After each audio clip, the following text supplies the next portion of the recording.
Hi dear students, welcome to the next video. Please subscribe the channel if you have not done so that you will not miss the videos.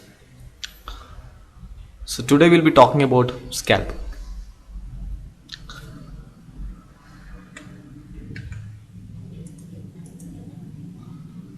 So scalp may be defined as soft tissue which is covering the skull, and that includes the skin. Let's see the extent of the scalp.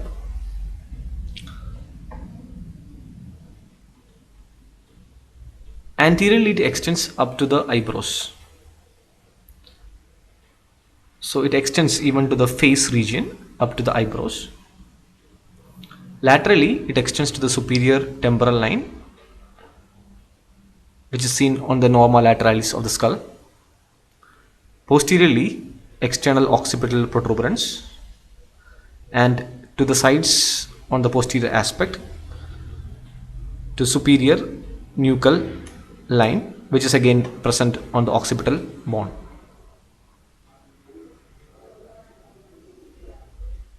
Laterally to the superior temporal line, posteriorly to the external occipital protuberance, and to the superior nuchal line.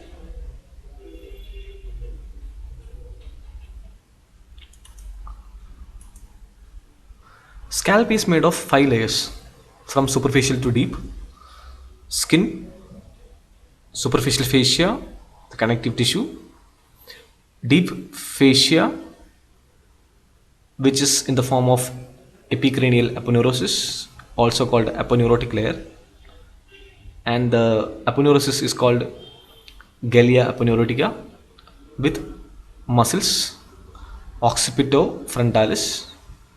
Occipitofrontalis muscle has got frontal belly and occipital belly. Frontal belly is on the anterior aspect, occipital belly is on the posterior aspect. Loose areolar tissue and the pericranium, which is very close to the skull bone.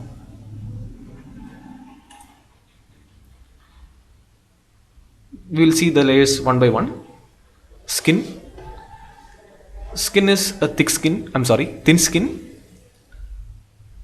and having thin epidermis, thick dermis.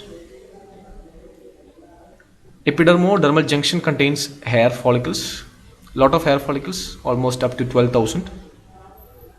Numerous sebaceous glands can be seen in the scalp, and the scalp is richly vascularized, sensitive to touch because there are a lot of nerves, and sensitive to pain and temperature.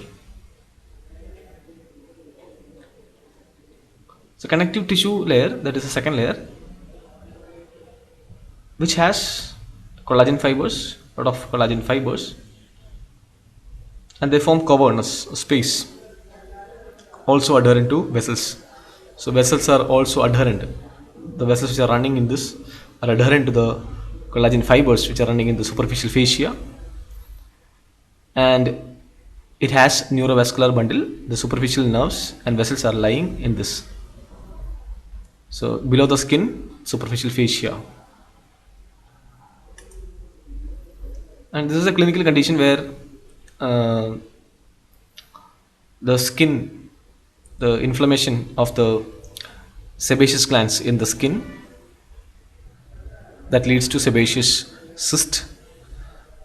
Sebaceous glands have a duct that opens into the hair follicle. If that duct is blocked, that can lead to inflammation, pus formation, the sebaceous gland, that is called a sebaceous cyst. So it is related to the first layer of the scalp. Coming to the third layer is a broad musculo-aponeurotic layer, which having two muscular bellies, frontal belly, occipital belly. So we are in this area, epicranial aponeurosis. Skin, superficial fascia, which we have seen here as well. It forms caverns, spaces. Epicranial aponeurosis, Let's talk about the muscles which are in the third layer. Frontal belly, they don't have any bony attachments, almost 8 to 10 centimeter long. They arises from the skin and subcutaneous tissue of eyebrow and root of the nose. The two bellies, they anteromedially blend with each other, but posteriorly as they go, they diverge, separate. Nerve supply is from temporal branch of facial nerve. Facial nerve is the seventh cranial nerve, which supplies the face. Action, raising the eyebrow as in surprise, horror or fright, and also throwing the forehead into transverse wrinkles. The transverse wrinkles that is formed on the forehead. This is because of the action of frontal belly. Frontal belly. Occipital belly can be seen on the posterior aspect. Occipital belly is originating from lateral 2/3 of superior nuchal line and mastoid process of the temporal bone. Nuchal lines are seen on the occipital bone lateral to external occipital protuberance, and they are smaller fibers compared to the frontal belly, 3 to 4 centimeter length. Nerve supply is from posterior auricular branch of facial nerve. So facial nerve is again supplying this muscle. Action, drawing the scalp backward.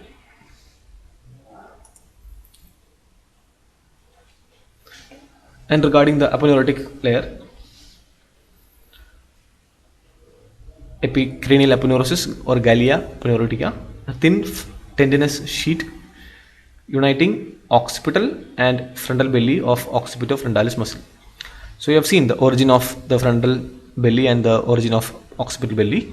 Both of them are inserted to the gallia aponeurotica, which is placed at the center, or which is between these two muscles. It's freely movable on the pericranium, which is deep to it, along with overlaying and adherent skin and fascia, which is superficial to it. So skin, the other layers, and the aponeurosis, skin, superficial fascia, and the aponeurosis, then the periosteum bone can be seen. So gallia aponeurotica is a common aponeurotic sheet for frontal belly and the occipital belly. The next layer, loose areolar tissue. Loose areolar tissue is made of reticular and reticular elastic fibers, allowing the first three layers to glide over it. They have emissary veins. Now emissary veins can be seen here. So this is a loose areolar layer. Emissary veins penetrate the skull bone and it opens into cavernous sinus. Cavernous sinus are blood filled cavities between two layers of dura mater. Dura mater splits in some points of the skull, inside the skull, and that forms a cavity, a small space where it is filled with blood, and that is called venous sinuses. And the next layer, arachnoid matter and the pia mater and the brain. So the venous sinus is very close to the brain, and the emissary veins connects the cavernous sinus to the outside of the skull to the loose areolar tissue.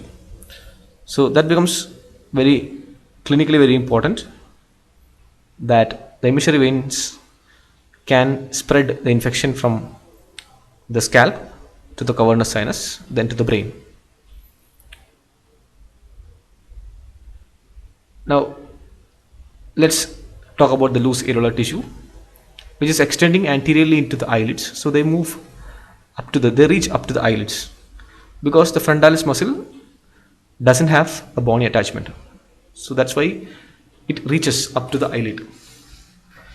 Whereas posteriorly, it is going to the superior nuchal line and the highest nuchal line. Highest nuchal line is present just above superior nuchal line.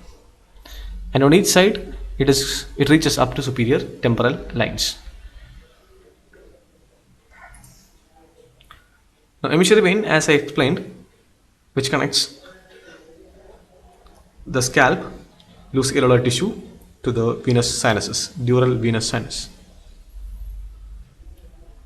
And because of the presence of emissary vein, this layer is called a dangerous layer, because an infection in this area can easily spread into the dural venous sinus.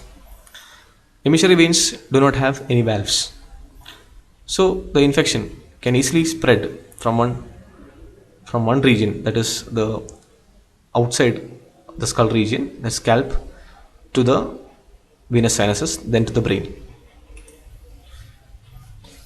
Another condition is called black eye, which happens when a blow onto the skull occurs,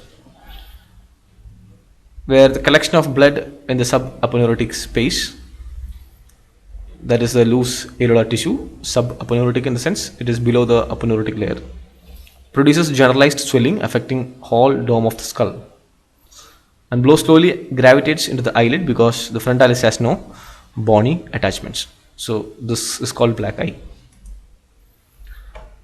The pericranium is the last layer.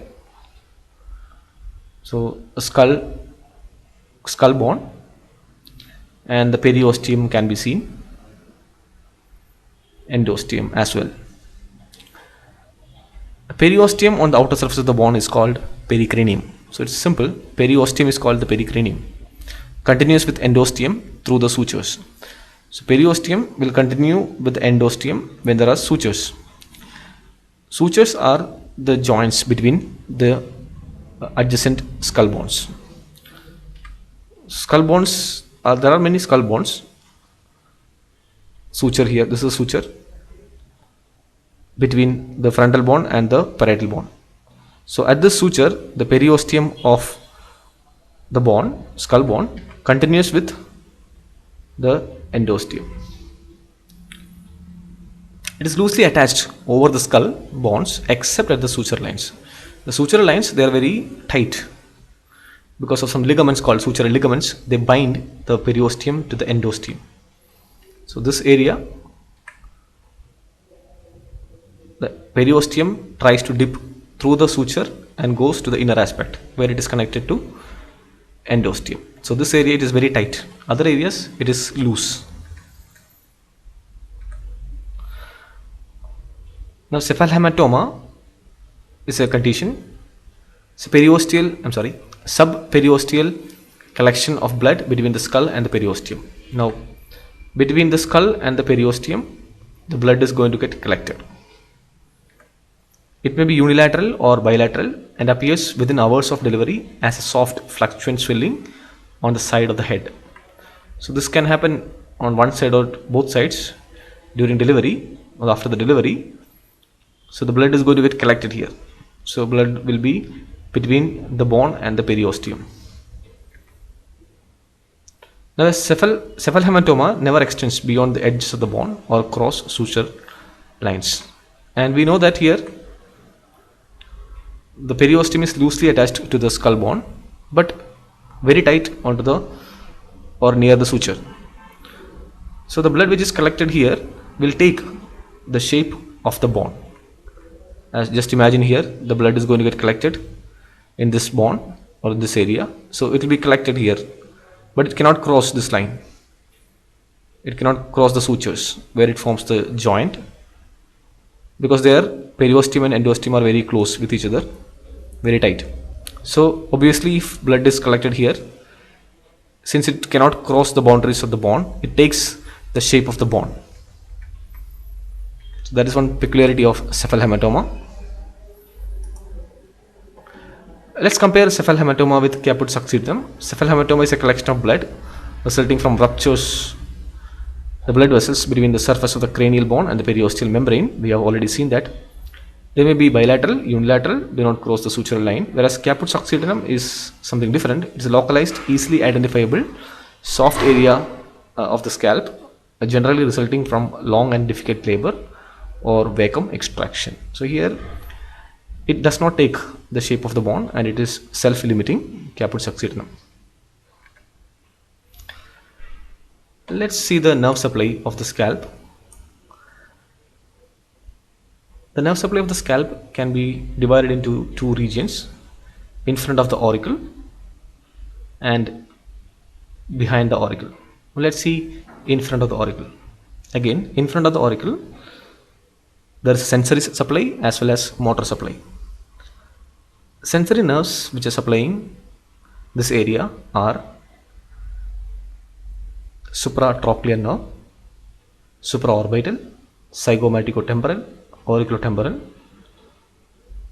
So there are four nerves. Supratrochlear. Supratrochlear is a branch of frontal division of the ophthalmic division of trigeminal nerve. Supraorbital. Supraorbital is here. Supratrochlear most medial. Supraorbital is just lateral to it. It's again a branch of frontal division of ophthalmic division of the trigeminal nerve. Zygomaticotemporal. Zygomaticotemporal nerve. I'm sorry, this one.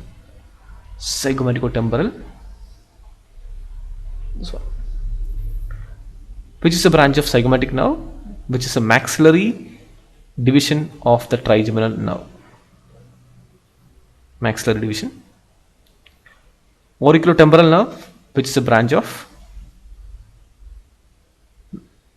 mandibular division of trigeminal nerve. So trigeminal nerve is the one which is going to supply the sensory,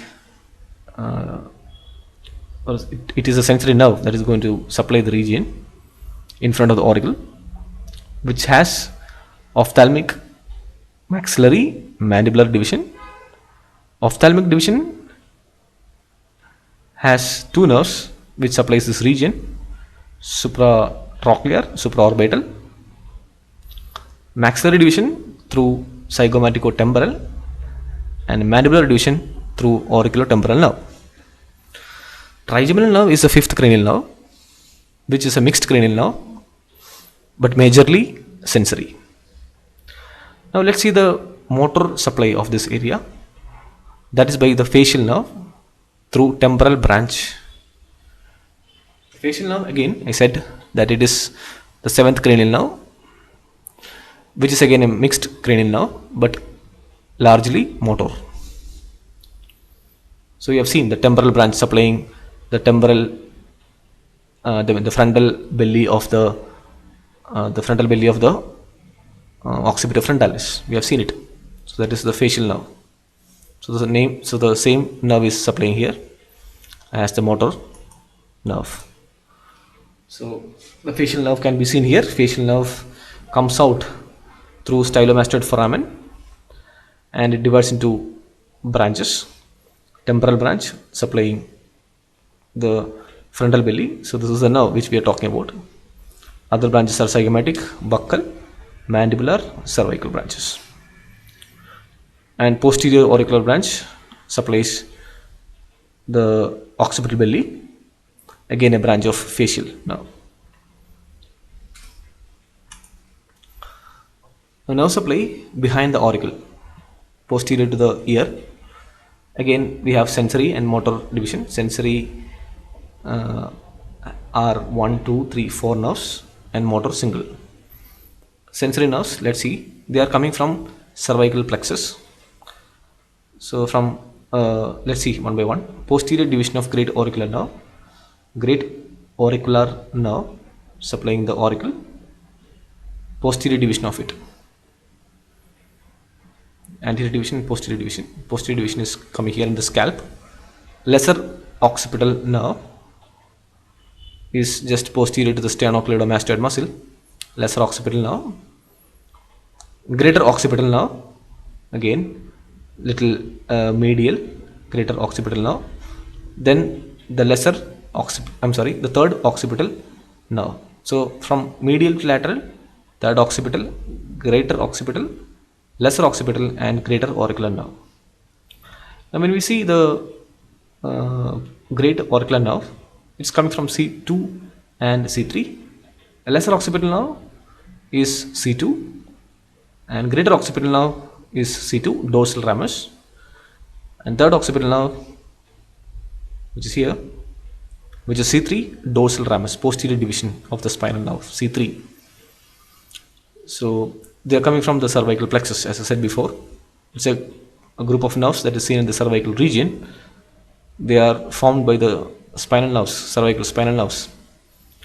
Motor supply is by posterior auricular branch of facial nerve. We have seen it. Posterior auricular branch of facial nerve supplying occipital belly of occipitofrontalis. So as we saw here, this nerve. Let's see the lymphatic drainage. The anterior part of the scalp is draining into pre-auricular or parotid group of lymph nodes. So here a gland is present, salivary gland, parotid gland. So there are some lymph nodes associated with the gland here. So the anterior part is draining into that, whereas the posterior part is draining into posterior auricular lymph nodes, mastoid, occipital lymph nodes. There are some group of lymph nodes here, so they are drained onto that area. Now let's see the arterial supply, the blood supply. So first of all, we'll see the arteries supplying the scalp. Again, we are dividing it into two regions. In front of the auricle, the scalp is supplied from before backwards, from anterior to posterior, supratrochlear artery, supraorbital artery, superficial temporal artery. Now, supratrochlear artery, supraorbital artery, they are coming from inner aspect of the skull. Actually, they penetrate part of the bone and comes out here. They are branches of internal carotid artery, which is present inside the skull, whereas the superficial temporal artery is a branch of external carotid artery. Now, behind the auricle, supplied by some arteries from before backwards, posterior auricular artery, occipital artery. Posterior auricular artery and the occipital artery, they are branches of external carotid artery. So here, the external carotid artery, the branches of external carotid artery and the branches of internal carotid artery, they anastomose in this area. Now, let's see the venous drainage. Venous drainage looks little complicated, but it's very simple. Let's explain that. Supratrochlear, supraorbital veins, they unite the medial angle of the eye, forming the angular vein, which continues down as the facial vein.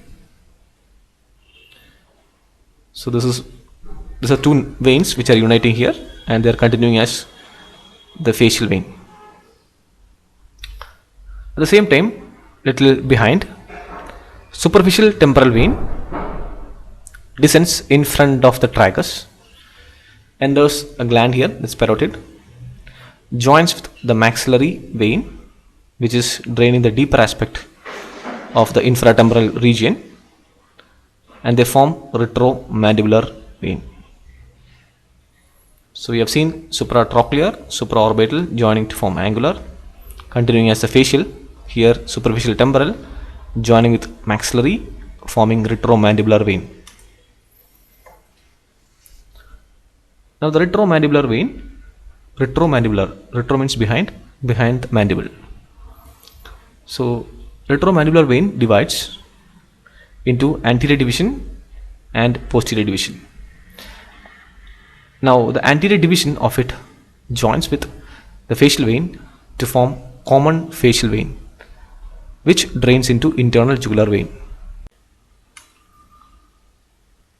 Whereas the posterior division of the retromandibular vein joins with posterior auricular vein, and that forms external jugular vein that drains into subclavian vein. The occipital veins, which are present on the posterior most aspect of the scalp, that terminate into suboccipital venous plexus. They are present on the deeper aspect of the scalp. External occipital protuberance can be seen. The posterior view. These are suboccipital venous plexus. Now, due to rich supply of the scalp, blood supply, a worst portion can be replaced in position and sutured and usually take up well and heal. So the blood supply to the scalp is abundant. So a large part, even if a large part of the scalp is being cut, you can just keep it there and suture it because you have a lot of blood supply and it will heal fast. Now, wounds of the scalp bleed profusely because of blood supply, large blood supply, because the vessels are prevented from retracting by fibrous fascia, and the blood vessels are attached to the collagen fibers forming the scalp, so they usually get prevented from retracting because the collagen fibers, they pull the blood vessels from all the sides so that it cannot retract to the normal position if the blood vessels are cut. Now, bleeding can be arrested by pressing against the bone. Now, surgery on the scalp shoulder should be done under general anesthesia. Now, what is the reason? The reason here is dermatomes. Dermatomes undergo considerable overlap. Now, here I said that anterior part is getting supply from the trigeminal and posterior part is from the cervical plexus. So, dermatome is an area of the skin which is supplied by a spinal nerve. So because of the overlapping between the trigeminal nerve and the cervical plexus, the local anesthesia, if you give, it may not be effective. So that's the reason when you do any procedure on the scalp, it's better to give a general anesthesia. The density of subcutaneous tissue prevents diffusion of local anesthesia. That is another reason, because subcutaneous tissue is very hard, dense, so the diffusion of the local anesthetics won't happen. So these are the two reasons it's better to have or better to go for general anesthesia, because I said that dermatomes are overlapping. So even if you give anesthesia to a nerve here, for example cervical plexus, it may not be effective because sometimes that area would be supplied by the trigeminal nerve. Similarly, the trigeminal nerve, so this area, if you give anesthesia to that single nerve, sometimes this area would be supplied by the cervical plexus. So we cannot exactly say where it supplies, even though we have a well-defined area, but it may overlap with each other. Thank you.